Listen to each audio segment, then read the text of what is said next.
It's been a day of mourning for the entire nation as India's former External Affairs Minister passed away yesterday at a young age of 67.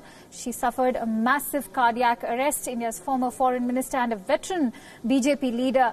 She passed away last night. She was admitted to Delhi's AIIMS after she had suffered a cardiac arrest. Sushma Swaraj served as External Affairs Minister during 2014 to 2019 term of Prime Minister Modi. She had also served as a minister under the former Prime Minister Atal Bihari Vajpayee. Swaraj had a storied career. She also served as the leader of opposition in Lok Sabha during UPA 2. She had a slow but steady rise in politics. She was one of the youngest politicians to be sent to the assembly in the state of Haryana.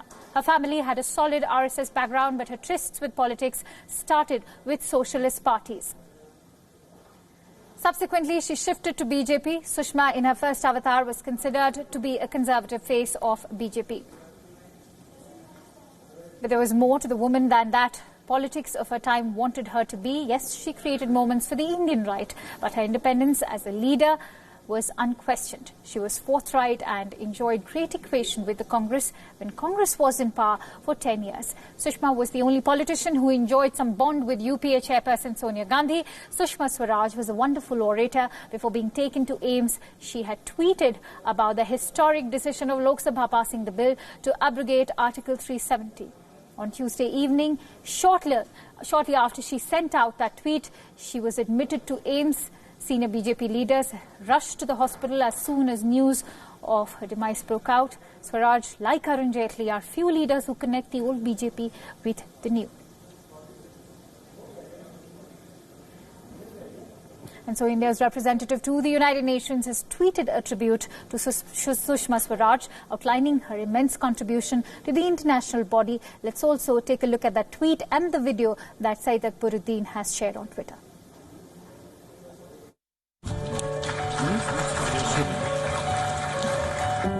जब संयुक्त राष्ट्र का उद्भव हुआ, उस समय एक कमजोर कदकाठी वाला इंसान अहिंसा के शक्तिशाली अस्त्र के जरिए एक ऐसे आंदोलन का आखिरी अध्याय रच रहा था जो विश्व भर में दबे, कुचले और साम्राज्याधीन लोगों के लिए आशा की एक किरण साबित हुआ। Friends, it is not often that both occasion and location match each other in scale.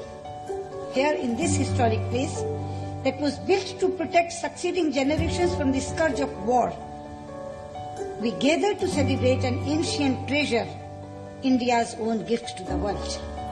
अध्यक्ष जी, यहाँ बैठे सब लोगों को पहले तो एक बार ये स्वीकारना होगा, यदि हम आतंकवाद से लड़ना चाहते हैं, कि आतंकवाद मानवाधिकारों का सबसे बड़ा उल्लंघन है। सबसे पहले हम इसे स्वीकारें, आतंकवाद मानवाधिकारों का सबसे बड़ा उल्लंघन है, क्योंकि वो निर्दोष लोगों को निशाना बनाता है, बेगुनाहों को मारता है। वो किसी व्यक्ति या देश का नहीं बल्कि मानवता का अपराध है। सभापति जी, मेरे देश की संस्कृति पूरी वसुधा के लोगों के सुखों की कामना करने वाली संस्कृति है। हम वसुधैव कुटुंबकम कहते हैं, जिसका अर्थ है पूरा विश्व एक परिवार है। और इसीलिए हम केवल अपने सुख की कामना नहीं करते, हम सर्व के सुख की कामना करते हैं। मैं संस्कृत के एक श्लोक के साथ अपनी बात समाप्त करना चाहूंगी।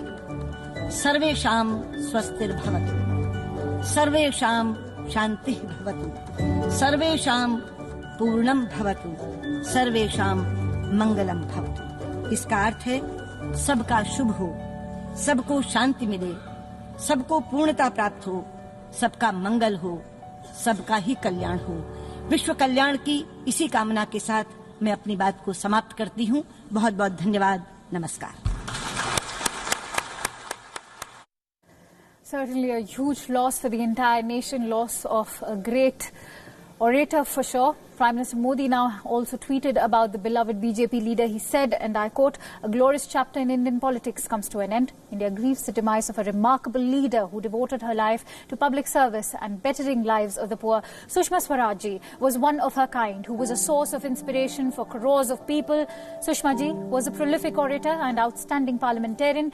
She was admired and revered across party lines. She was uncompromising when it came to matters of ideology and interests of the BJP, whose growth growth she immensely contributed to. Sushma ji's demise is a personal loss. She will be remembered fondly for everything that she's done for India. My thoughts are with her family, supporters and admirers in the very unfortunate hour. Om Shanti. That's what the Indian Prime Minister had to say. Let's also get in some perspective and get the latest updates as the last rites of Sushma Swaraj will be performed in some time from now. I'm also joined in by our guest, Mr. Sharad Gupta, senior journalist, joining us live on this broadcast from WION studios. And I also have along with me Siddhant Sibbal, who's reporting live from the BJP headquarters. For now, let's quickly go across to Siddhant for the latest updates. Siddhant, when can we expect the mortal remains of Sushma Swaraj to arrive at the BJP headquarters?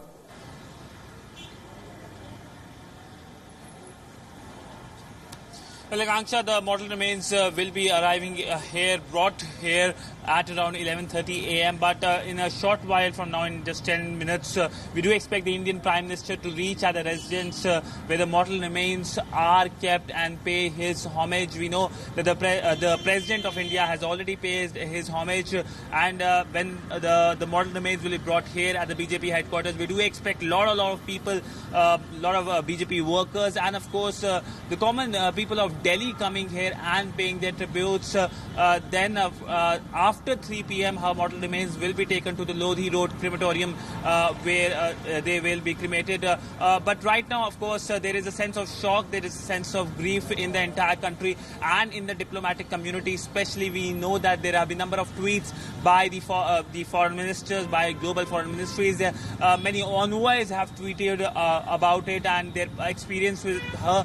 Primarily, the thing which everyone right now is remembering is the fact that she brought the human face to the entire ministry, and usually the Ministry of External Affairs talks about geopolitics and people are not at the center of this ministry, but it was due to her concerted effort that people became not only part but the center of this ministry. Now, if any Indian is in distress anywhere in the world, it takes just one tweet to either the foreign minister, to the diplomatic mission of the country where he is in distress, and he will find a solution. So clearly this is something that has now become part and parcel of the Indian foreign policy and is not only expected to continue but become a major pillar of the Indian foreign policy. Needless to say that she contributed heavily to Indian foreign policy. Let's also introduce our guests. I'm also joined in by Republican leader Mr. Puneet Ahluwalia, who's joining us live from Washington, D.C. at this moment, as I'm also joined in by senior journalist Mr. Sharad Gupta. Let me begin with Mr. Ahluwalia. Sir, it is indeed a loss to the entire nation, but Sushma Swaraj's demise is also being mourned by the international community. How would you look at her stint as India's foreign minister? I think it's a sad moment for India and for the world around for her passing. It's tragic, and I must say she had an accomplished life and a legacy she's left behind for a large following to really fill in. I recall some of her momentous moments as not only in her walk of her work, but that not only in the language of Hindi but also in English, she was able to convey her message, and very clearly and very respectfully. I think India has lost a great foreign minister, not only a foreign minister, a great leader and an inspiration to many.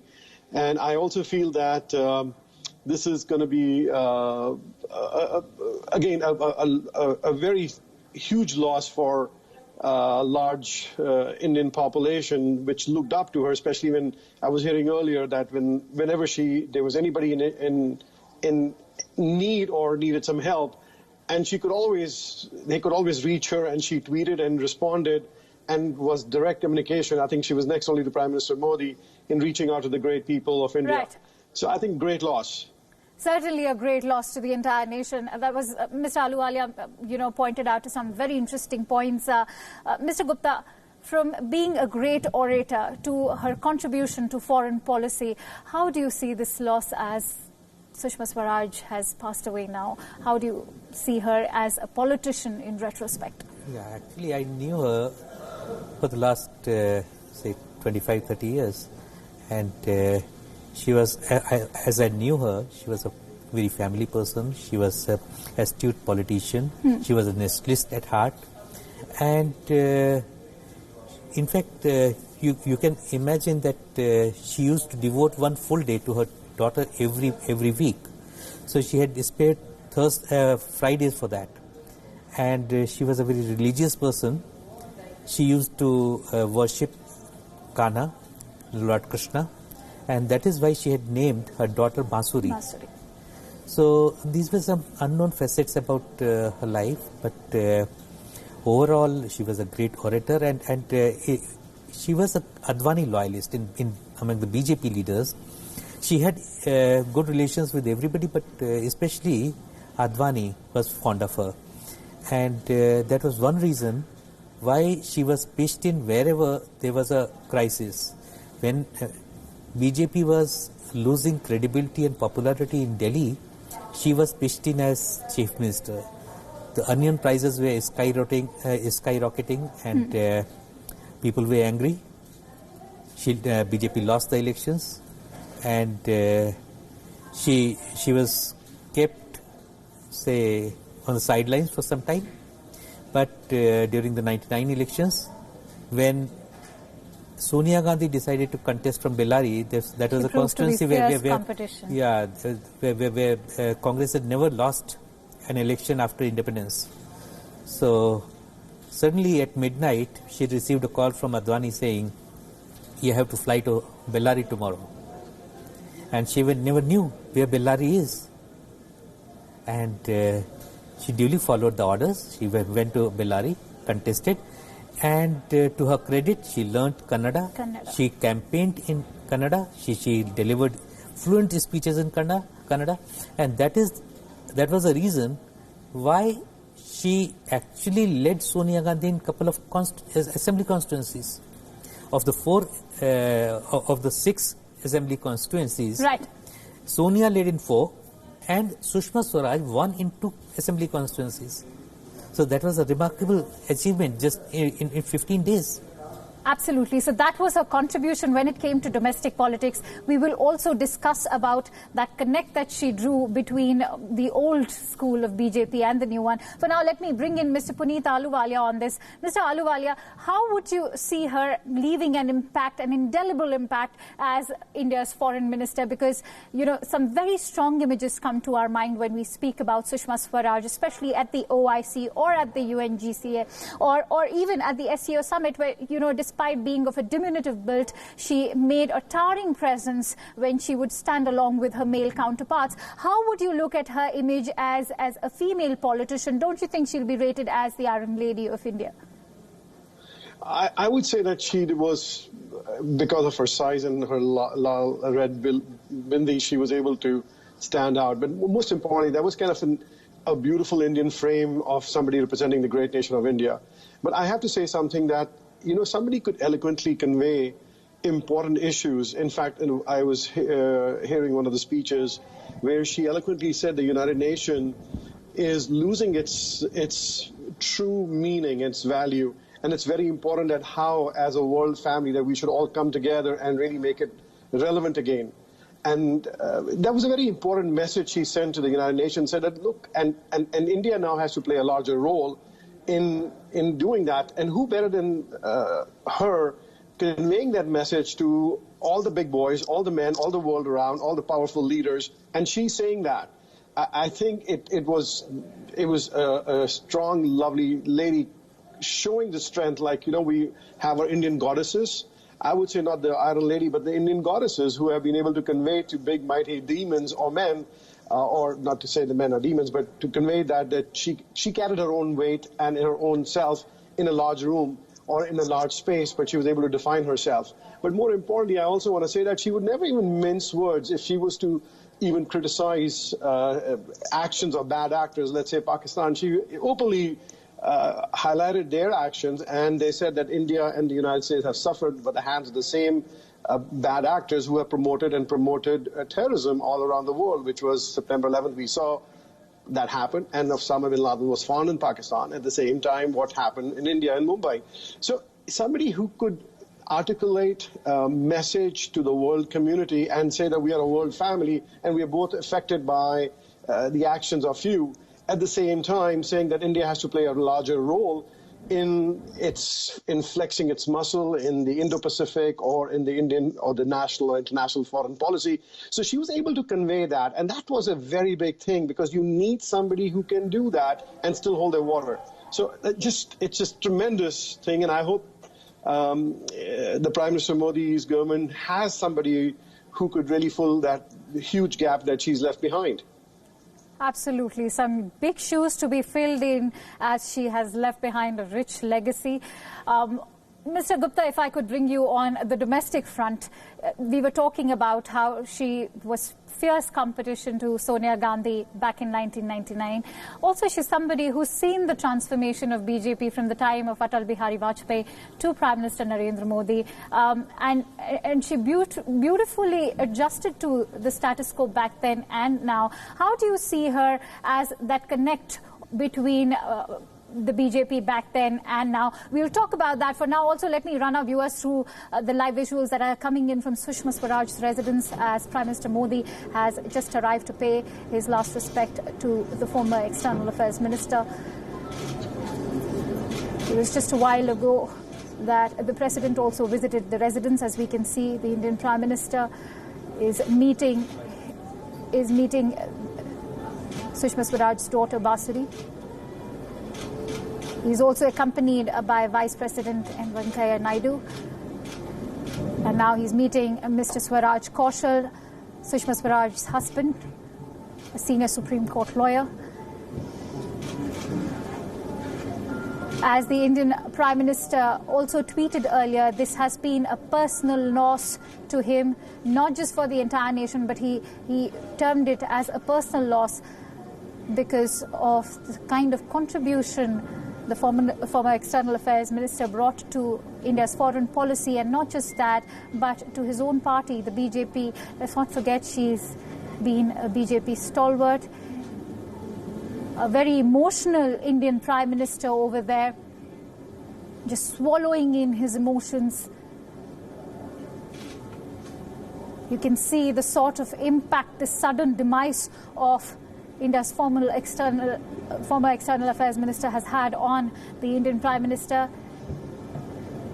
It was a great team that he shared with Sushma Swaraj. Let's not forget, it was history that both of them weaved together when it came to India's foreign policy.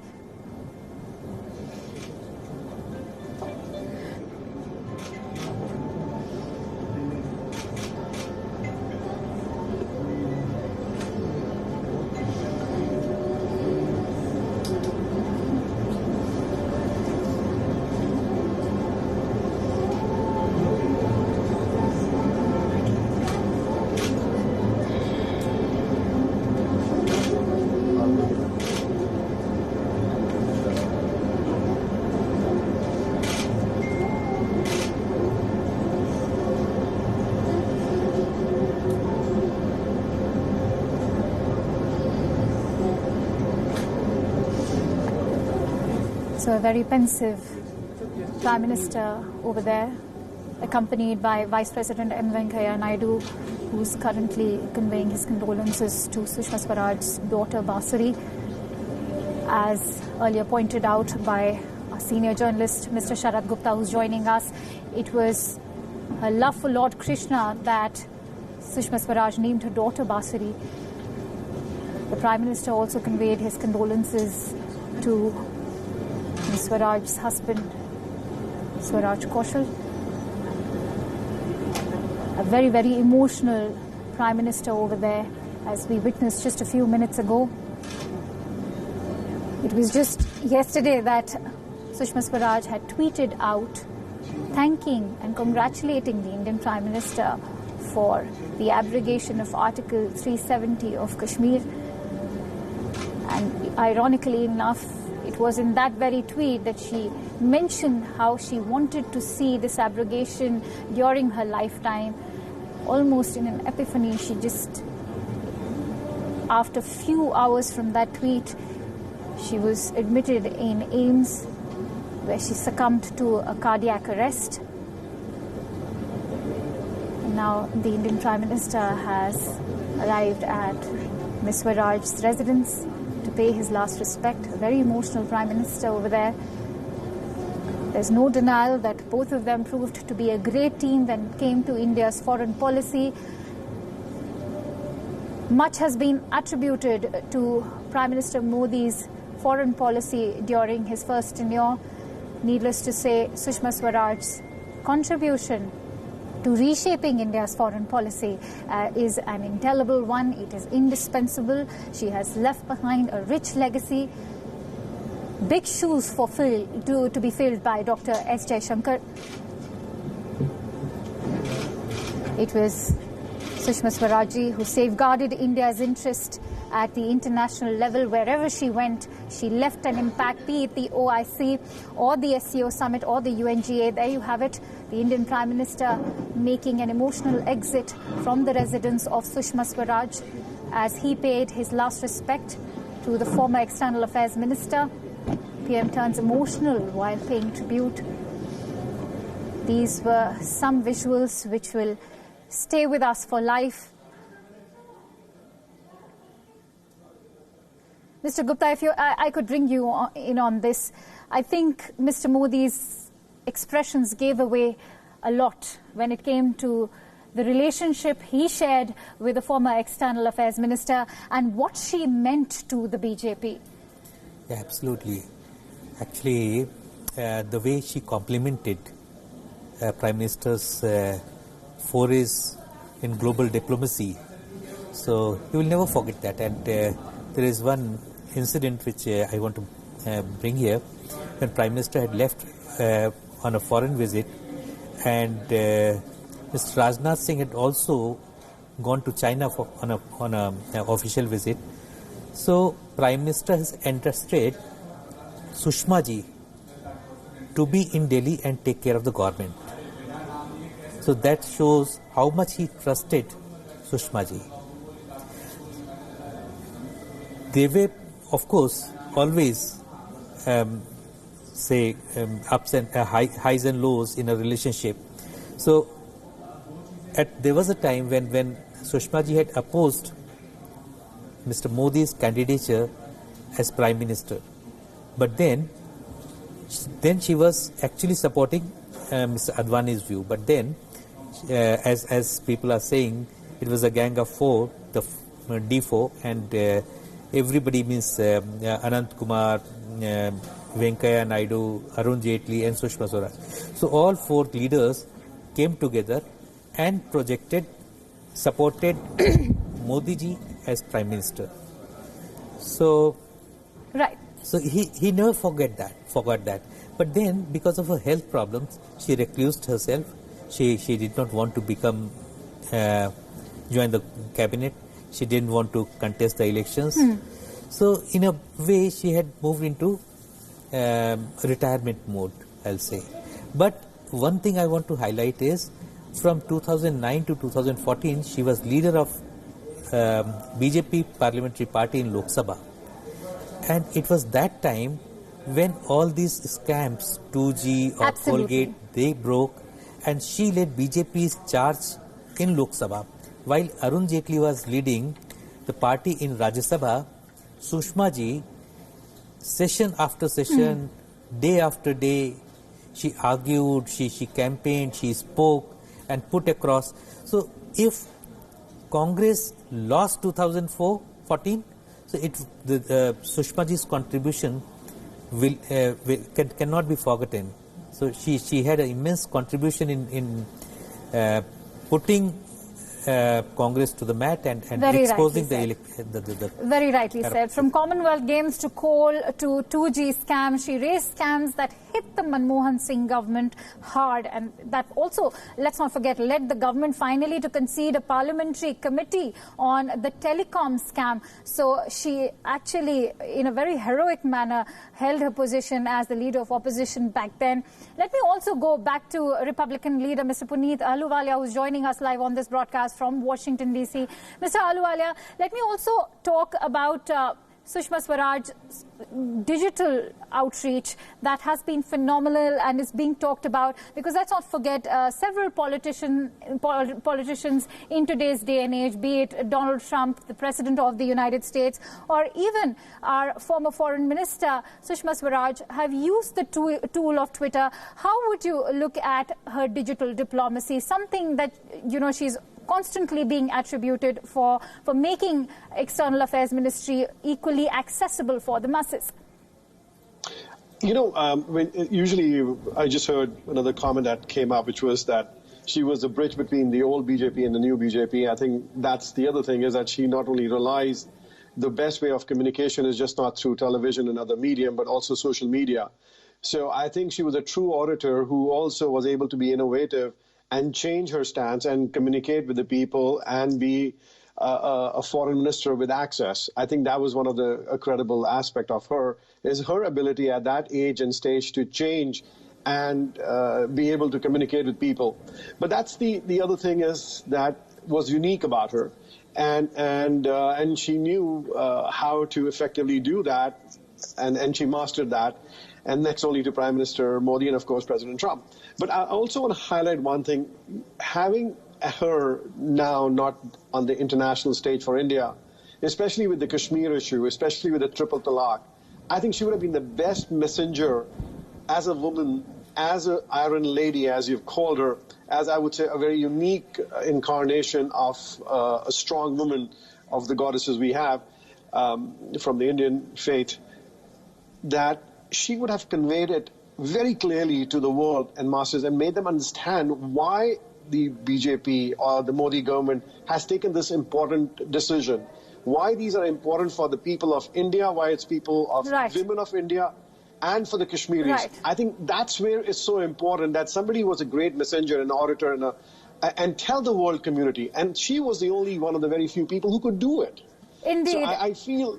And that's why India has, loss. Absolutely, it is a terrible loss indeed. And as you rightly mentioned, she was one orator who could have conveyed India's message, not just to the masses, but to the entire international community. It is indeed a huge loss, as you rightly put it, not just for the entire nation, but for the entire international community as well. On that note, thank you so much, Mr. Ahluwalia and Mr. Gupta, for joining us on this special broadcast, which has been a tribute to Sushma Swaraj. News and updates continue on the other side of a short break.